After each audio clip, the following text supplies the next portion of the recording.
Thank you, Paul, for taking the time and joining me on the show today. I've been looking forward to this conversation. Your company, VitaDAO, has been on my radar for quite some time, given that it's at the intersection of crypto and longevity, two of my main interests, and certainly had a lot of people on the podcast in both those areas. So the short of it is that you're the co-founder of a company called Molecule, which is basically a marketplace for drug discovery and development, as well as the co-initiator of the company I mentioned, VitaDAO, or the DAO rather. So yeah, I guess that's the short version, but the best way to start the podcast, the way I usually do it, is just ask guests to tell your story from as early as you're willing to start. And any childhood stories or anything like that are sometimes interesting, but eventually we'll get to where you are today. So appreciate it if you could just start there. And yeah, thanks again for coming on the show. Yeah, of course. First of all, Jake, thank you so much for the invitation. Really excited to be here today and chat with you. I mean, you've already introduced me. So I'm Paul Kohlhaas. I'm the founder and CEO of a protocol called Molecule. And I think one of the earliest use cases that we've seen emerge onto our protocol is a DAO called VitaDAO. And maybe just to correct something that you said, Jake, you said a company called VitaDAO. So VitaDAO is really not a company. It's much rather like a distributed online community that is incorporated as a DAO, which is essentially a set of smart contracts on the Ethereum blockchain. So if you think about how like companies or even foundations, associations, or any real like juridical or like legal entity is incorporated, you typically incorporate it within a specific jurisdiction. And it's almost like installing a program in that country to then access like that country's operating system. And so that's how commerce works today. And so what Web3 in that sense really enables enables us to install new organizational models, but on in a global financial and economic ecosystem, rather than incorporating them in national jurisdictions. And so that global access enables people from all over the world to join these organizations. Yeah, just wanted to add that. But yeah, so really good to be here, guys. Thanks for joining. A couple of things about myself. So I grew up in Switzerland, very like chilled childhood. Grew up in a town of 40,000 people, amazing river just across where I lived. Like spent a lot of time snorkeling as a kid. And then like some family members that I had, I remember like growing up 11, 12, I know were being prescribed I think ADHD medication and then antidepressants. And I just remember that it had like a really like negative effect on them.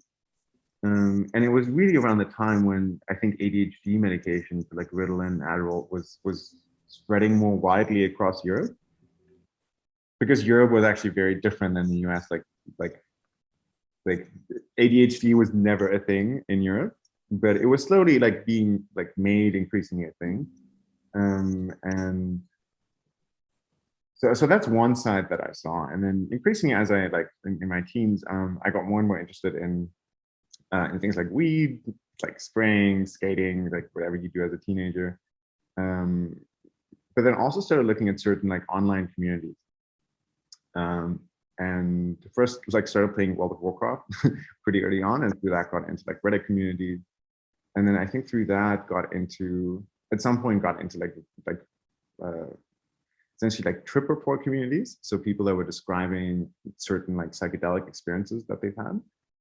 And through that, so I'm an extremely I'm a person that rabbit holes extremely quickly and just kind of like dives into something and then goes into the next to like understand it from an often superficial level, but going like deep quite quickly. And then so I found these research chemical communities.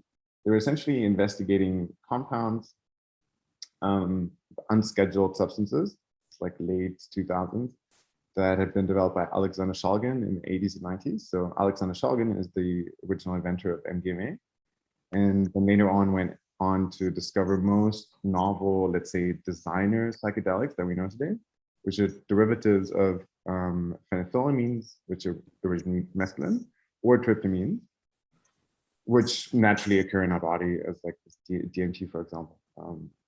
But so I found this extremely fascinating, and then I looked at other communities, and these communities were essentially all just like ordering research chemicals and then saying, cool, I took the substance, it's never really been tested.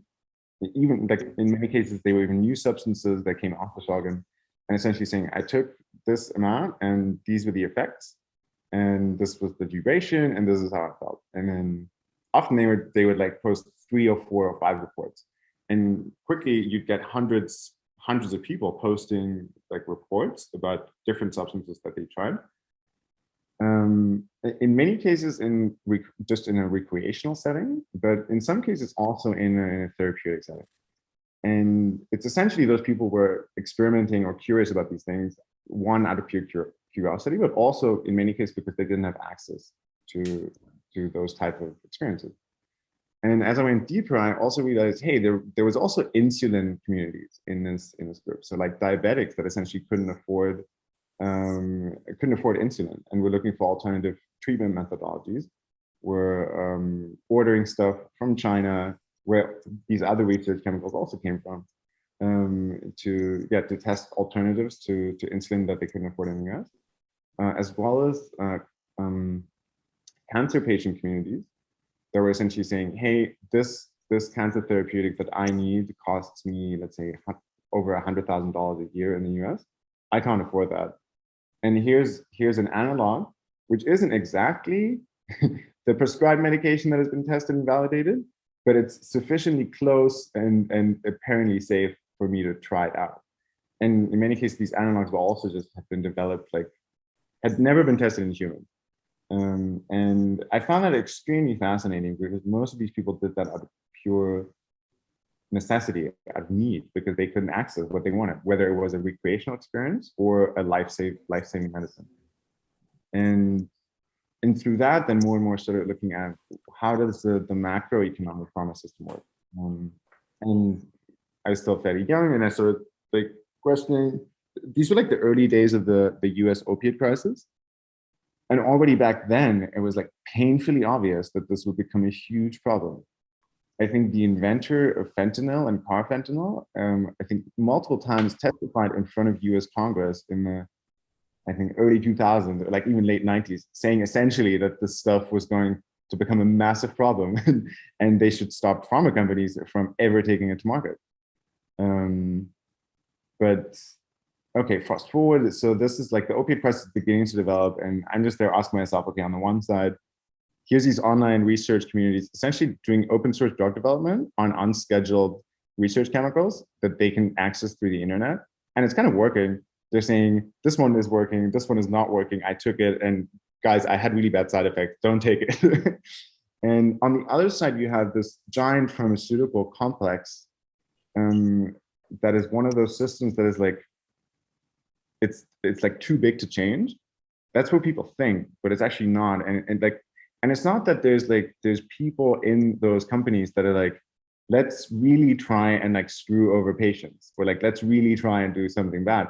It's just that the system essentially, especially through Wall Street, forces those companies to behave in a certain way that ultimately really hurts patients and the healthcare system. And to go back, so I'm thinking about this and I'm like, okay, there's something really weird here. I go on and I study economics in Switzerland, studying a lot of game theory, and got into like biotech stock trading. And then a friend of mine who was also trading, he started an internship at a company called Bitcoin Swiss, which was one of the first Bitcoin brokers in Europe. And then fell down that rabbit hole.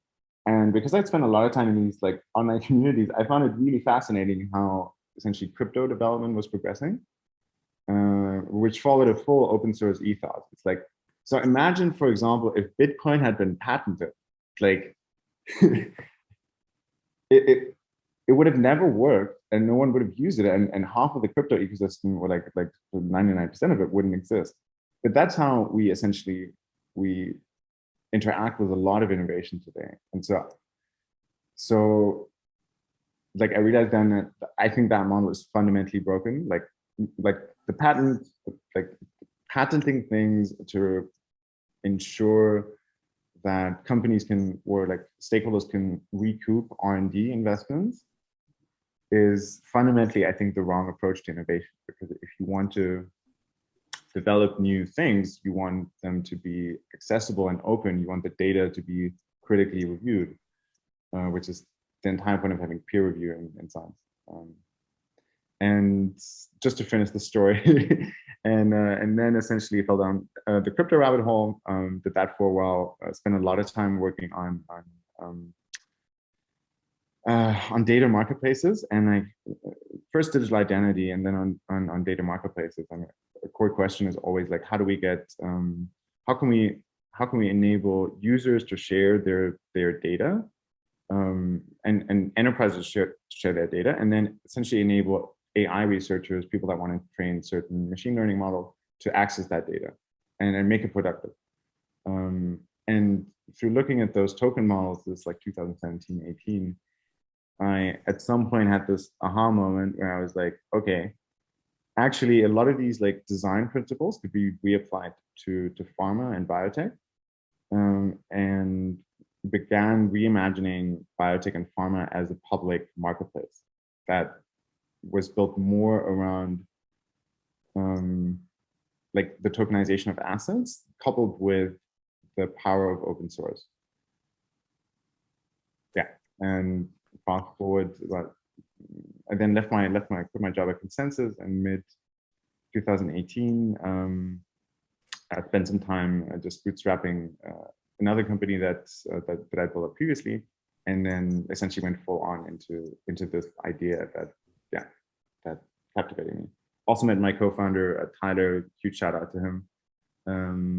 Yeah.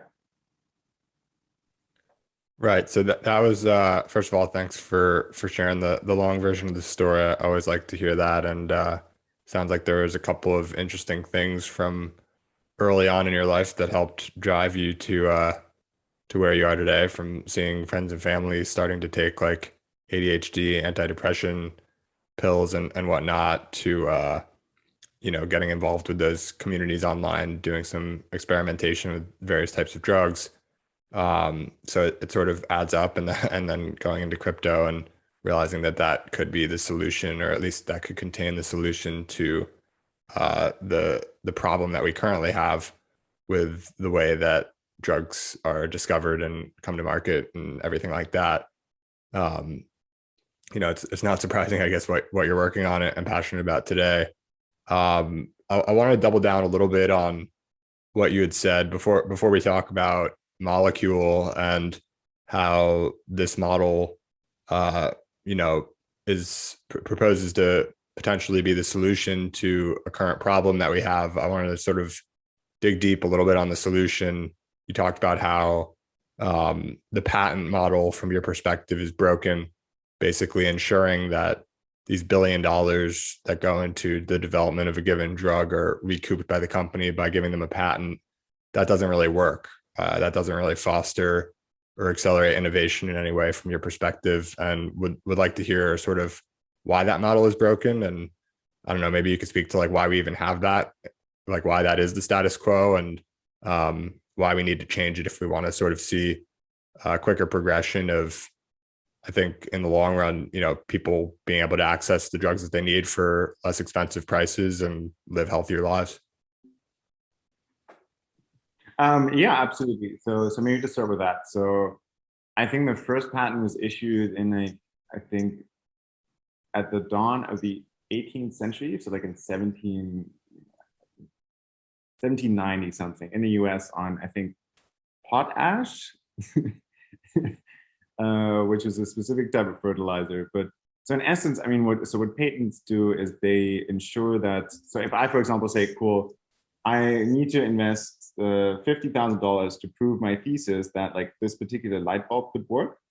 But if like once I prove that it works, how can I ensure that no one just copies it? Because if I think that people will copy it, then I won't like invest my own money, become an inventor. And yeah, because anyone can copy it afterwards. It's essentially like this fundamental fear of being copied, like investing a bunch of time and money and then being copied. So the state comes along and says, okay, cool. Well, that's innovation is important and we understand that. And that's completely fair. It's like fair for companies to say, hey, we're going to invest 100 million into like building a new rocket engine. And then we'd at least like to have like exclusive rights on that because it costs a lot to build it. So that's completely fair. I think open source software development really changed the game around that because it proved that like actually collective open collaboration can be much more effective than closed collaboration and closed innovation. And if you think this a bit further, so science should fundamentally be open. Right? There's a huge movement, I think, since the late 90s, early 2000s around open science. There's so much replication in the sciences because open science doesn't exist. So like if you run an experiment on, for example, on a compound that is patented and you don't share that, I'll have to do the same thing again. So you could find out that it doesn't work, but because it's patented, you're also not allowed to share your study. So, and then I come along 2 years later, I'm like, oh, this looks interesting. Let me test it. And I do the same thing again. And it's also, due to that, it's also quite hard to often verify the data, specifically in the pharma industry, that comes out around certain compounds. So there's a big reproducibility problem in the biotech and in the pharma industry. So if let's say I'm a biotech and we are developing a compound, let's say a cancer therapeutic, and we've run a couple of trials or a couple of experiments. And actually, let's say we ran 100 experiments or like 100 trials and only 2 of them were positive. We're only going to show you, like, and let's say you're a bigger pharma company wanting to buy the compound because you want to expand your cancer portfolio. And this is perfect. And we will only show you the 2 studies that worked. We have no obligation to show you the 98 that did not work.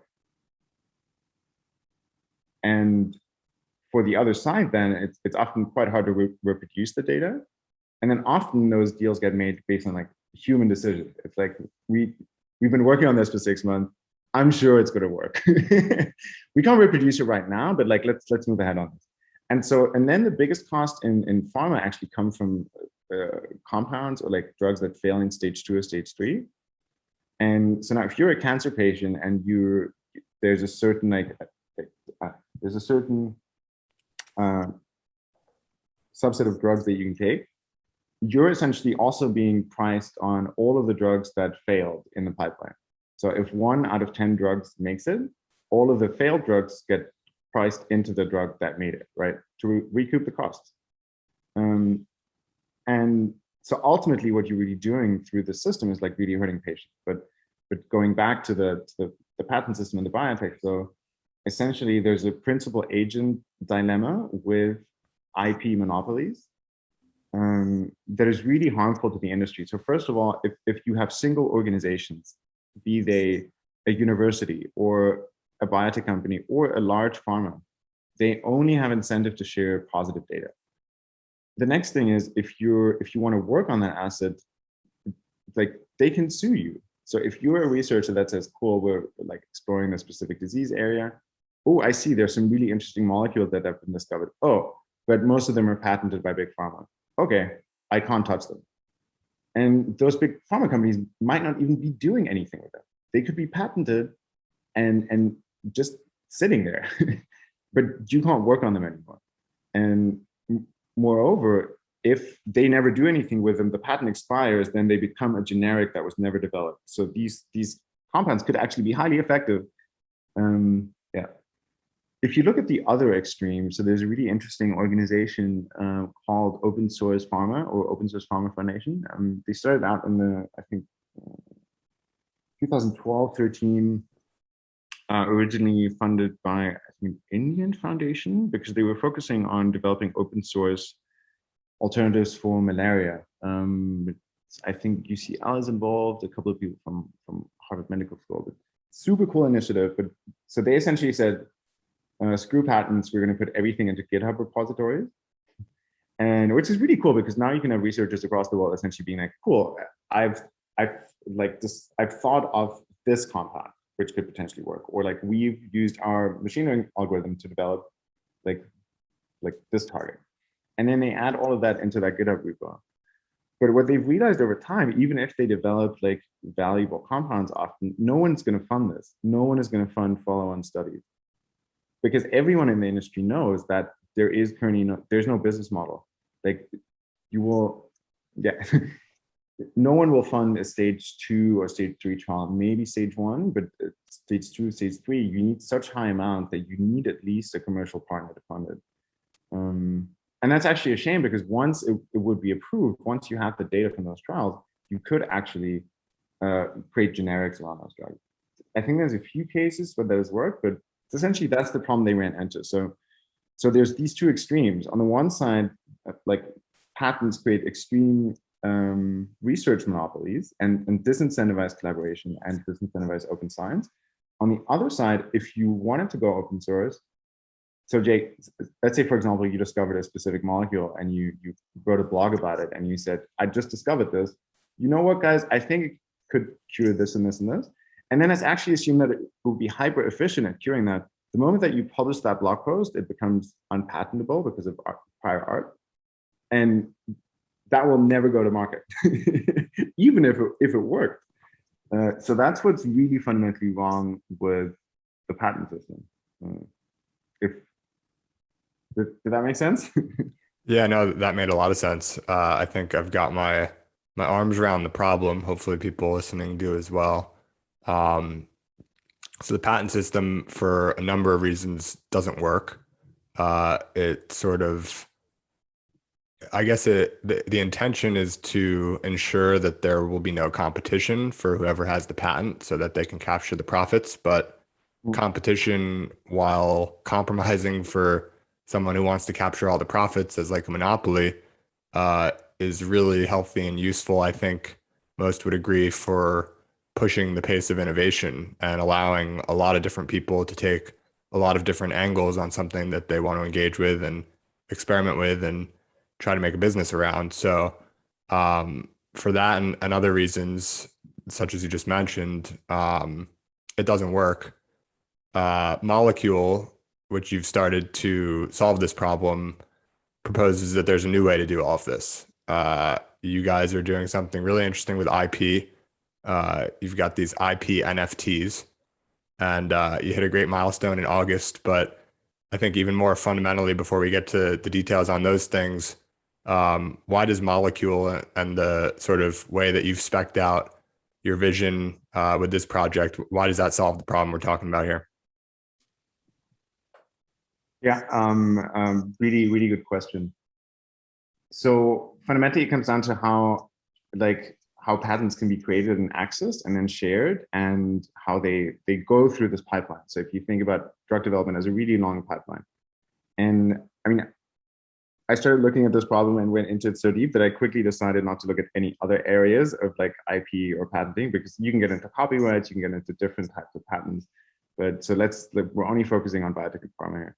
And just as a caveat, so there's so many other things that are completely wrong with the patenting system, from patent trolling to price gouging to like, you could have one company, I mean, you had Martin Shkreli's case where essentially someone can buy a patent and then just hike up the price of a drug like ad infinite because they can, like they're right insured by the state. And maybe the last thing for your viewers, go onto the USPTO website. And it looks like it was built in the early 2000s. And I don't think there's a plan to update it. And that's the premier database and access layer to access like innovation secured by the US government. Okay, so moving on. So how are we changing that? So first, we work with a couple of people actually from that were already founded in the Linux Foundation, because that model essentially really like early on inspired us. But software is very different than, I think I said that earlier, very different than pharma. And changing like patent and innovation models from a regulatory perspective will take decades. And so essentially what we said is the problem is not that that patents are bad. The problem is that companies create monopolies around patents by owning them. And so if you move patents out of, or just IP in general. So the first thing that we say is actually, you don't need patents. You only need to protect the IP. And patents are only like an insurance by the US government that they will that you can come after whoever infringes on your IP. But if you don't have a risk of infringement, like you don't actually need a patent. First thing. Second thing is that patents aren't bad. It's the owners of patents that are often bad, or that engage in not actually bad, but that engage in behavior that is harmful. By again disincentivizing collaboration, by burying innovation. There's so much IP that gets deliberately shelved. And okay, so moving on from that. What we essentially thought is like, what if you fractionalize ownership in IP? And what if you attach IP to a digitally native carrier, like an NFT? And I actually I started writing about this in, I think like in mid 2018. If you go back, you'll find articles from me essentially saying, okay, guys, we can attach JPEGs of CryptoKitties to NFTs, but what if we attach marker structures of molecules to NFTs? It's the same thing. So a marker structure is typically used in a composition of matter patent to describe like a novel molecule that someone has discovered. And then I said, and then what if you fractionalize ownership of that? And so fractionalized ownership works similar in the way that you can own equity in a company, or actually like rights voting rights in an association or a collective or a cooperative. So essentially, you make IP digitally native so that it can be transacted in very easily. And actually, maybe to add another layer here, so the current way that IP works makes it extremely hard for like researchers to engage in what they're building early on or to protect it. So typically, like patenting can cost upwards of $10,000, $50,000, and it's a very long, very like cumbersome process where you're engaging with processes that were developed in the 70s and 80s. There's very little innovation. And that's a huge barrier to innovation, because then either you patent through an organization that you either have to create, or it's your university, for example, or you create a company that can essentially house the IP. And so essentially what we developed with the IP NFT is an entirely new way for organizations, individuals, really anyone to house IP, and then to structure it, to access funding, to find collaborators around the IP, or to open it up for others to analyze it. So in that sense, so what the IP NFT is, it's essentially, it takes real world legal agreements. So like a sub-licensing contract or a licensing agreement. So it's the same way as if let's say Pfizer goes to a US university and says, guys, we saw your researcher, Tom, is working on this really interesting project. We've spoken to him. We'd really like to support his work. Can we sponsor his research? And that's typically called a sponsored research agreement. And then the pharma or the biotech funds the research, and in return receives the data and the IP that may result. There's no patents, there's nothing. It's just essentially a clear agreement between the two parties. And it's also clear to the researcher that like pharma, like those companies could actually do something with the research. And so that's one example. And so what we've done is, in essence, take that same type of agreement and essentially attach that to an NFT, where now the purchaser of an IP NFT is essentially entering into that legal agreement, but fully automated. And then the researcher receives the funding through the purchase of the NFT. And in return, the researcher starts uploading all of the raw data that is generated, which is often like the real valuable IP, into a secure data storage that runs on top of Filecoin, that only the NFT holder or the researcher or whoever the NFT holder gives access to can access. So it's almost like a decentralized, super secure Google Drive that's attached to the NFT. And so this is really cool because you can now the NFT owner could immediately transfer the full IP rights and the data to any other party. Any party could come along and be like, hey, we're really interested in this research. Can we look at it? And the owner could be, okay, I'll grant you access, but you have to pay me $2,000 to access it. Or I'll grant you access because I think you guys could be a potential buyer. All of that access is traced. So there's actually no IP leakage can happen. It's in the same sense as like if one company asks another company to look at one of their assets and signs multiple NDAs to look at them, if they contravene them, yeah, you have a right to prosecute them.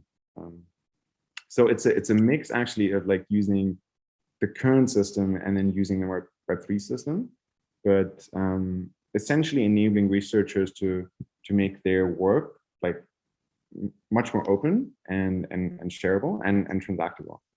And so what we're building is really a marketplace for researchers across the globe and biotechs to upload early stage research. It could be pre-IP, it could be patented research. It's like, it doesn't actually matter that much. And then that's coupled with that data storage solution. And then what we're building on the other side are essentially, because we also realize this is quite early to build a market around. Maybe biotechs aren't ready, and pharma certainly isn't ready for this. But patients are ready, and enthusiasts across the world want to enable decentralized drug development. And so we, like an early community formed in essence around like longevity research. And we found that really interesting. And my co-founder has deep experience in the space. And so we helped launch this organization called VitaDAO, which is in essence a first example of how DAOs can essentially make IP productive. So VitaDAO can now fund research and acquire research and the full rights to it on chain, and then own it in a similar way that like Flamingo DAO, for example, works. Yeah, which is really powerful. So now you have a DAO that's run by hundreds of people across the internet, now funding scientific research at universities and owning the IP and then deciding what to do with it. Yeah, so I understand that VitaDAO basically acquired the first IP NFT from Molecule back in August. So that must have been a pretty nice milestone to get past. And if I'm thinking about it correctly, basically Molecule is the marketplace and the supply is basically researchers who have IP that they're willing to basically share for money, and then where's the money coming from? It's maybe not going to be pharmas yet, it's maybe not going to be biotech companies yet, but the earliest demand might come from these patient collectives. And one of them you formed with VitaDAO, which is people interested in specifically longevity, but you can imagine another quote unquote patient collective forming that's really interested in psychedelics or cancer or whatever, Alzheimer's, any disease that there's a passionate group of people trying to solve with some money to spend against it. These DAOs could start to form. Do you envision other types of organizations? Like, do you think the demand side is going to be mostly DAOs, or do you eventually want to get some of the more traditional players with deep pockets into the mix? I know there's plenty of money going around in crypto, that maybe the DAOs could be sufficient to get this off the ground, but curious to see where you see sort of the relationship between these two organizations that you're helping lead, how you see that developing over time. Yeah, really, really good question. I mean, so fundamentally, I think we want to make the entire system and industry more efficient, and we're like an agnostic marketplace. And I think it'll be very hard for like these early stage research DAOs. They're essentially accelerating the process from like let's say bench to bedside, or just getting more research out of academia, ensuring that universities get more funding, and ensuring that early stage biotechs that are developing super cool stuff get more attention. I think it will be very hard in the next couple of years for like a DAO, like an on-chain entity, to coordinate an FDA approved clinical trial. But actually, so many large pharma companies today essentially behave like investment banks. So they make extreme risk calculations whether to invest hundreds of millions of dollars into a specific clinical trial. and they have the liquidity to do that. And nobody else in the market really has the liquidity to do that. Like, there's no companies that can just fund, let's say, 5 to 10 ongoing large-scale clinical trials. And it's going to be very hard for a DAO to move into that liquidity. But I actually think it could be possible within like maybe 3 to 4 years. So essentially, a DAO would need to have enough capital where I could say, cool, we're going to fund this stage 3 trial to bring it direct to market. It's going to cost us like maybe a fifth of our treasury, because you don't want to put all your eggs in one basket. But so that's what it would take. And I actually think it's highly feasible, because the core problem is a question of, well, it's 2 things, actually maybe 3. It's political ties into like getting your trial approved. Then it's the liquidity, so actually just paying for it, and then it's coordinating the trial. Yeah, I think someone once said me they were working on a trial and had to like print out 300 pages in a specific type of paper, and then it's the system is so manual and so ancient in many ways. And actually within that, I think there's a different path. If open source drug development becomes more of a thing where you like, okay, well, this isn't approved by the FDA or like the EMA in Europe, but I know that it works because everyone online is saying that it works. And I can't afford the stuff that is approved. And this seems to work and is like a fraction of the price. So if the fundamental goal is to help people and to yeah, serve patients, then I actually think open source models can also emerge, emerge along this process. But I'd say that's very, very left, very left side thinking. At the moment, I think what many early stage DAOs will focus on in essence is accelerating like early stage compound development, and as I said earlier, like bring those compounds out of academia and then funding killer experiments.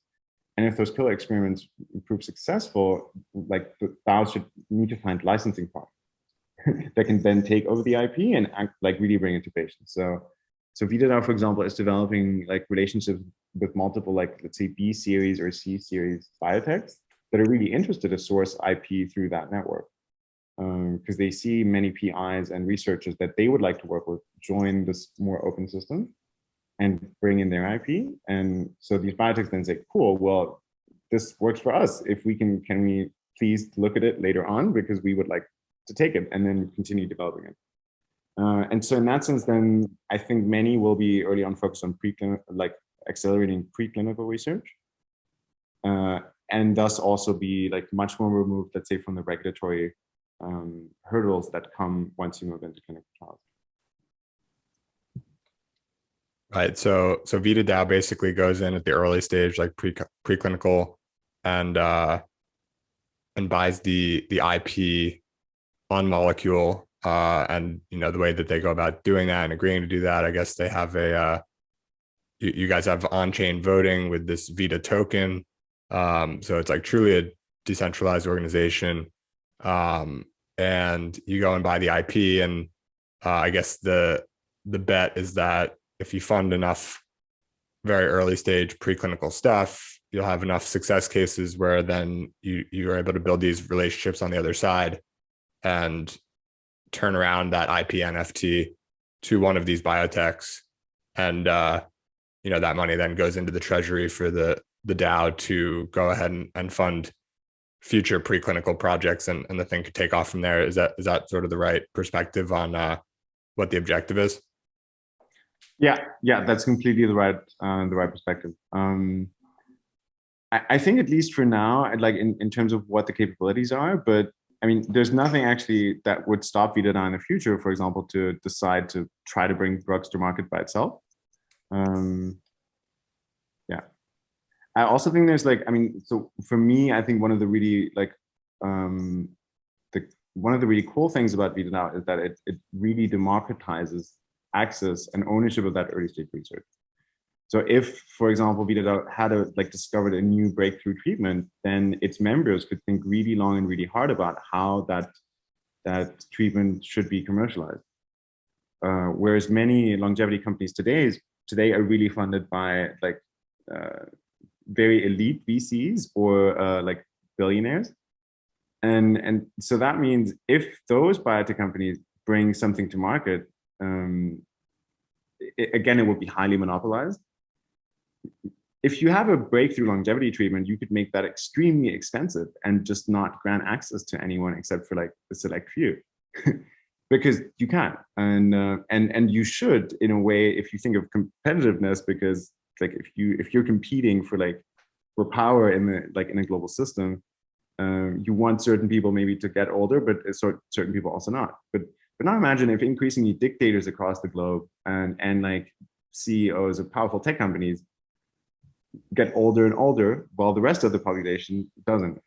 And what that also means is you're changing the laws around like the redistribution of wealth when kind of like empires or like, let's say, people die, which I think in the long run can have a big impact. And so actually democratizing access to longevity drugs could mean that anyone could live longer, not just a select few.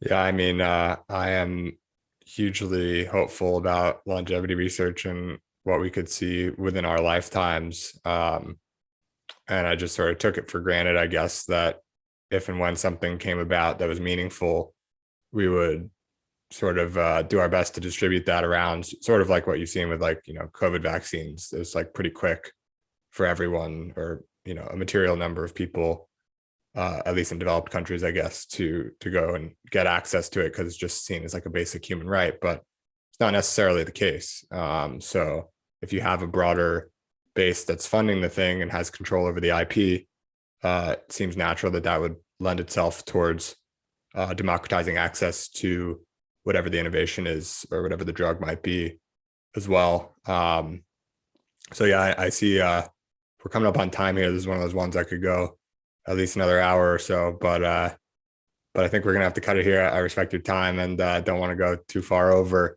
In closing, any comments just based on stuff that we weren't able to get to, where VitaDAO and Molecular are going, maybe next milestones you sort of have in mind, and then lastly, where can people go, whether it's Twitter or the websites, Discord, whatnot, to keep pace with all this stuff and see what you're up to? Yeah, of course. First of all, thank you so much again, Jake, for inviting me to the show. Absolute pleasure. Apologies for my long-winded explanations. I think there's so many directions that you can also take this topic. Yeah, no, it makes my job easy, so I appreciate it. And so essentially, I think we're at a point where we're going into global growth and also decentralization of our organization. We're currently helping form an early community around another therapeutic area, which is actually in psychedelics and mental health, called SciDAO, which is still very early stages. But if any of you are keen to check that out, please join. There's an early Discord community. And then we're also helping set up these communities in other therapeutic areas, specifically in rare disease, actually. And if you know anyone that is looking into forming a Web3 native patient community, please feel free to reach out. It's it's really hard. It's not just a Discord and a multisig. There's so much that comes into play. And then the other element is obviously if you guys know researchers, universities that would be interested in this new type of funding model, please feel free to reach out. We're also rapidly growing our team and our organization. Super keen to speak to people that have worked in the pharma or biotech space with the research background. We're creating an ambassador program essentially for people to help onboard IP and onboard researchers. If you're in Web3, come check out our platform. We're launching a couple of projects still at the end of this year. And then really making the platform more public, because it's still currently a little bit in a private mode or in a viewing mode. And yeah, I think this could be the beginning for us of a complete new decentralized ecosystem around biotech. And that's something that I'm really excited about, because I think it will generate much better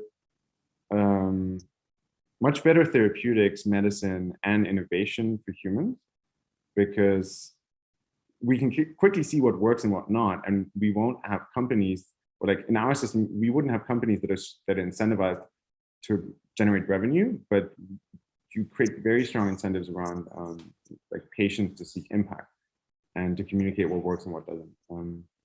Yeah, and anyone that is keen to join us on that journey, we're a very open community. We're also starting to actually decentralize the base layer of our protocol, thinking a lot about governance rights. Yeah. Awesome. Well, thanks, Paul, again. And I know it's getting late in Europe, so we'll let you go. But looking forward to keeping in touch and appreciate all the work you're doing to move science forward more generally, but specifically longevity. Hoping for some great progress there over the next years and decades to come. Yeah, likewise. Yeah, Jake, thank you so much.